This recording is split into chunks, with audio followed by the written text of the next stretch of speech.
Here's the sentence that changes everything once you actually let it land. A narcissist doesn't hurt you because of what you did. They hurt you because of what you represent. And those are two completely different problems. One you could theoretically fix by changing your behavior, and one you could never fix no matter how perfectly you behaved, because the thing being punished was never actually your behavior in the first place. If you've loved a narcissist, you've probably spent an exhausting amount of time trying to solve the wrong equation. You've replayed the fight, searching for the exact moment you said the thing that set them off. You've apologized for things you're still not entirely sure you did wrong, just to make the cruelty stop. You've told yourself more times than you'd like to admit that if you'd just been calmer, clearer, less sensitive, less demanding, this particular round of hurt could have been avoided. I want to tell you plainly why that theory was never going to hold up, no matter how many times you tested it, because the hurt was never actually about you. It was about something you were doing to them simply by existing the way you exist.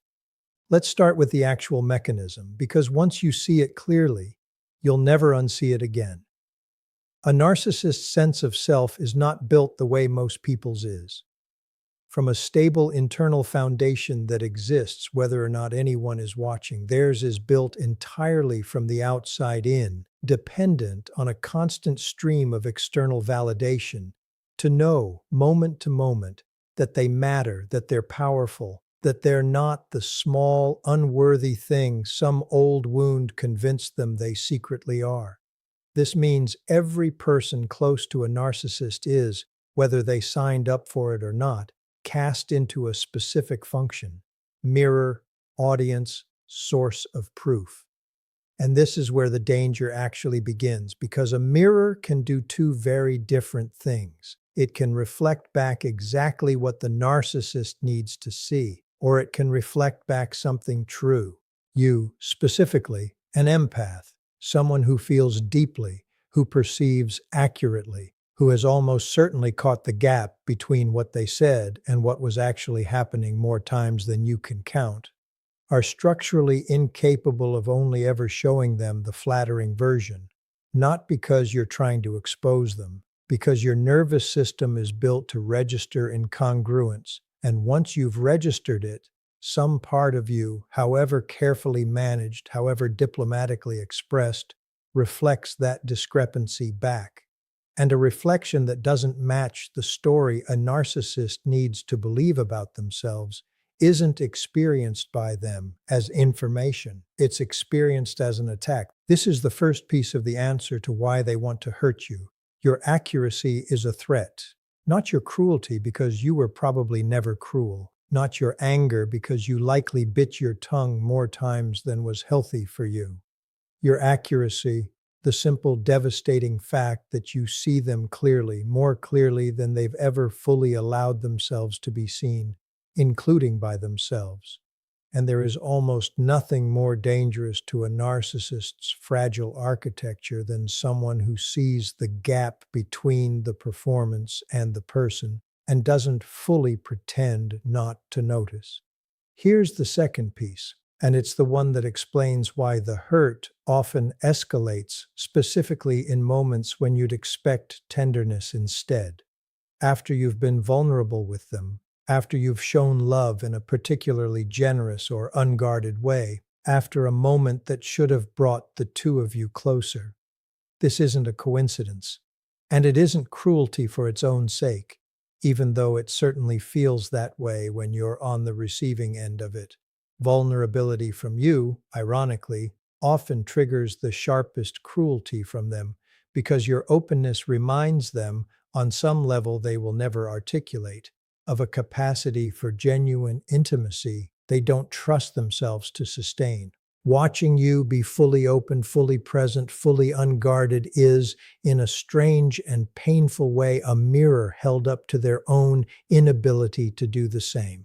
And rather than sit with that discomfort, rather than reach toward the vulnerability you're offering, they push it away, often violently, because closeness that isn't performed is one of the most disorienting experiences a narcissist can have. This is why so many empaths describe a pattern that makes no logical sense from the outside. The better things are going, the more intimate a particular moment feels, the more likely a sudden, disproportionate blow-up becomes, seemingly out of nowhere. You'll be having what feels like a genuinely good, connected evening, and within an hour, something small, a comment, a joke that lands wrong, an innocuous question, detonates into something far bigger than it should be. What's actually happening in that moment isn't really about the comment or the joke. It's a narcissist's nervous system recoiling from an intimacy it doesn't know how to safely hold, converting discomfort into anger, because anger, unlike vulnerability, is a language they've had a lifetime of practice speaking fluently. There's a third layer underneath both of these, and it's the deepest, most uncomfortable one to sit with, because it requires understanding something almost nobody explains about how narcissism actually forms in the first place. Underneath the grandiosity, underneath the performed confidence, there is almost always a wound, usually formed early, usually the result of conditional love that only arrived when a child performed well enough, achieved enough, behaved in a way that made a parent or caregiver comfortable rather than being allowed to simply exist as they were.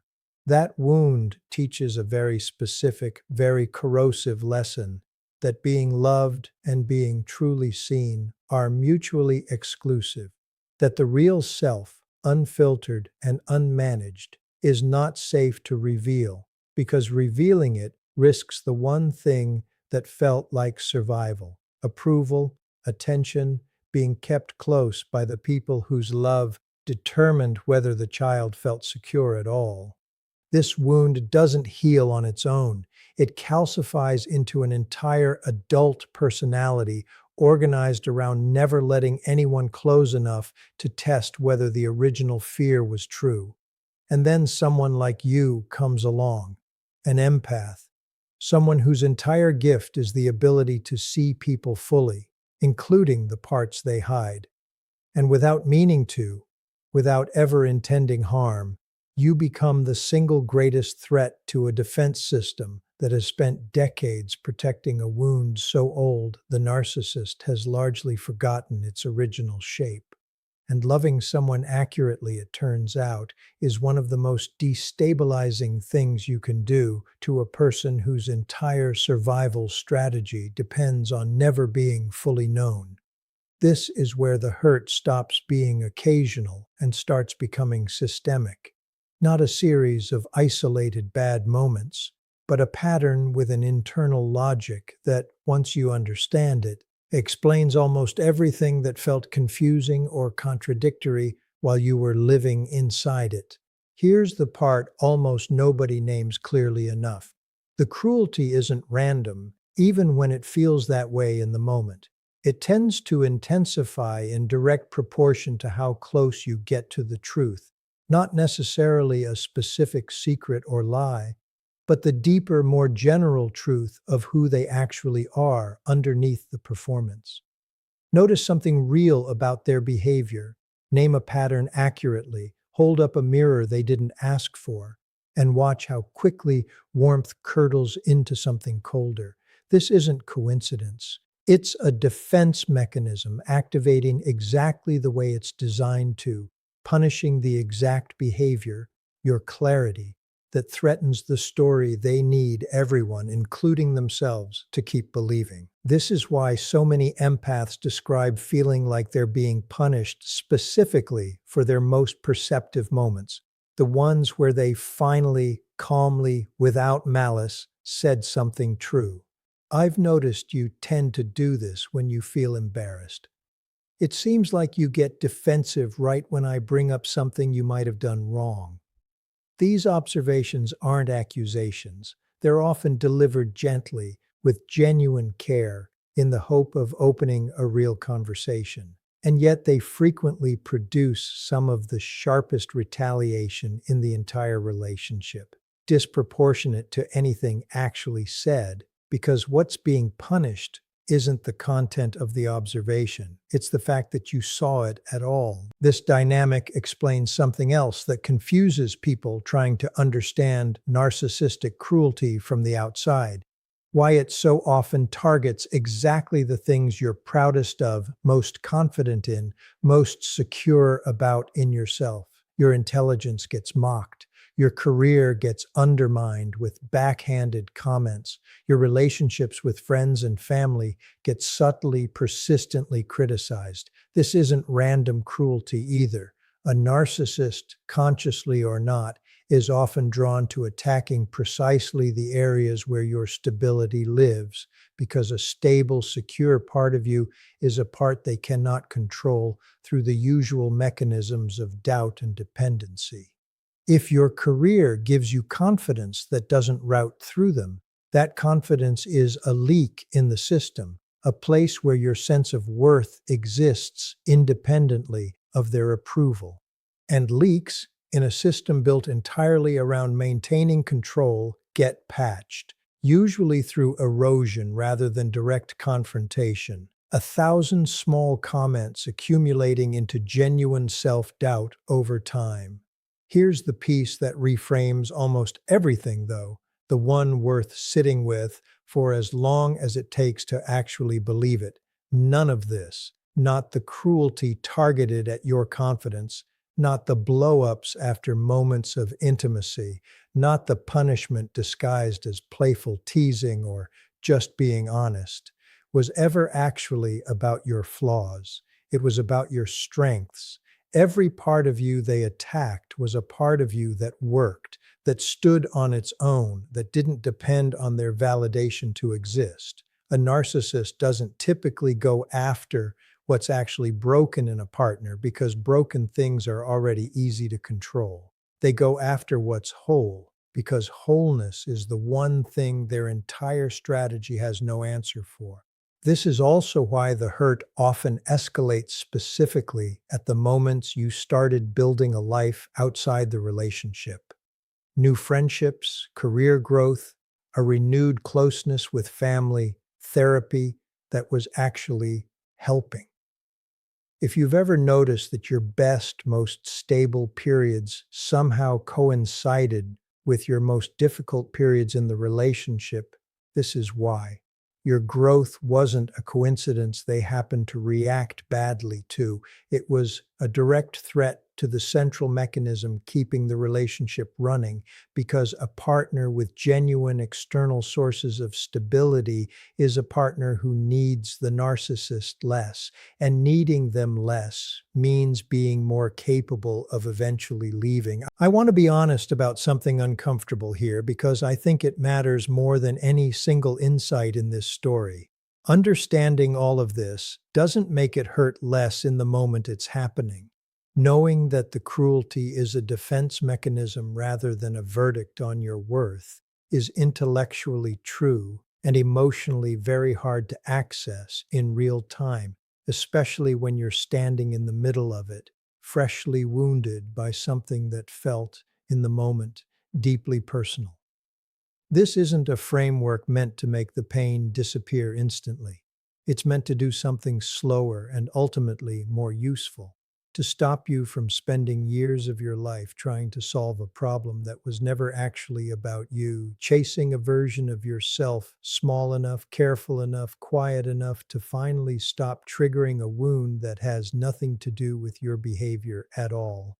Because here's what almost no version of yourself could have ever achieved, no matter how hard you tried. There was no smaller, gentler, more careful version of you that would have made this stop. The wound they were protecting predates you entirely.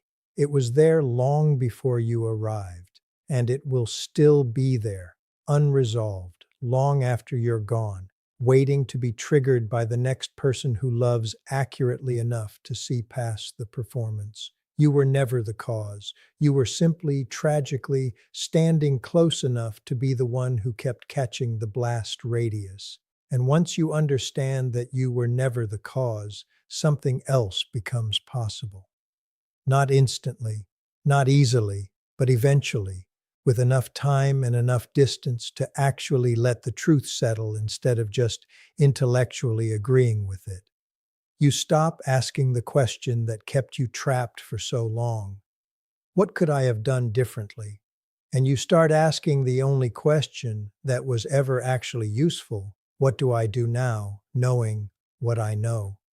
Because here is the part of this story that matters more than understanding the mechanism itself, more than knowing about externally regulated self-concepts, more than recognizing the pattern of cruelty escalating after intimacy, more than seeing clearly how your strengths, not your flaws, were what actually got targeted. None of that knowledge, on its own, protects you.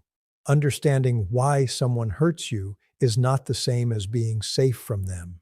It's simply the first step toward finally directing your energy somewhere it can actually do some good, away from managing their wound and toward protecting your own life from the fallout of a pain that was never yours to carry in the first place. This is where so many empaths get stuck, and I want to name it clearly because it might be exactly where you are right now. Understanding the psychology behind a narcissist's cruelty can accidentally become another form of the same trap you're trying to escape. If you find yourself endlessly explaining their behavior to friends, endlessly researching their patterns, endlessly trying to understand them with more depth and nuance than they've ever offered you in return, some part of that effort, however well-intentioned, may still be in service of the same old hope that if you understand them well enough, you'll finally find the key that unlocks something different.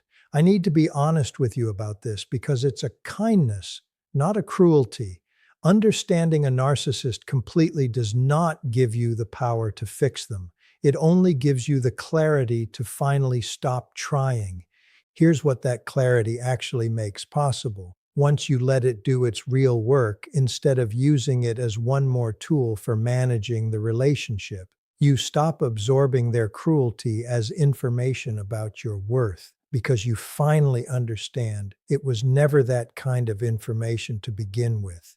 It was information about them, about a wound so old and so unexamined that it will keep reacting to anyone who gets close enough to see it clearly, regardless of who that person is, regardless of how much love, patience, or accuracy they bring into the room. That reframe alone, even without a single external thing changing, starts to loosen the grip that years of internalized blame had on how you understood yourself. And this is the piece worth ending on, because it's the truest thing underneath everything we've walked through together. The very thing that made you a target, your depth, your accuracy, your capacity to see people fully and love them anyway, and was never the flaw this relationship tried to convince you it was. It was always the thing worth protecting, even if the person you gave it to couldn't survive being truly seen by it. That gift doesn't disappear because it was punished. It doesn't diminish because someone incapable of receiving it chose to attack it instead. It's still yours, fully intact, waiting for a version of connection that doesn't require you to dim it in order to be tolerated. If you're in the middle of this right now and still trying to find the smaller, safer, more careful version of yourself that might finally stop the cruelty, still wondering what you did to deserve being hurt by someone who claimed to love you, I want you to hear this clearly, because it's the truth this entire story has been building toward. There was nothing you could have done differently, because the problem was never something you did. It was something you were: whole, accurate, capable of loving someone fully enough to see straight through every performance they'd built their entire identity around. That wholeness was never going to be safe in the hands of someone whose survival depended on never being fully seen. You don't owe anyone a smaller version of your perception in exchange for peace. You don't owe anyone your silence about patterns you can see clearly. just to avoid a cruelty that was always going to find its way to you eventually in one form or another, as long as you kept offering the accuracy they couldn't tolerate. The only thing that actually changes this story is the same thing that's always been true. Underneath every version of the pain you carried trying to understand it, you were never the one who needed to become smaller. They were the one who was never going to become big enough to hold what you were actually offering. Thanks for watching. Take care.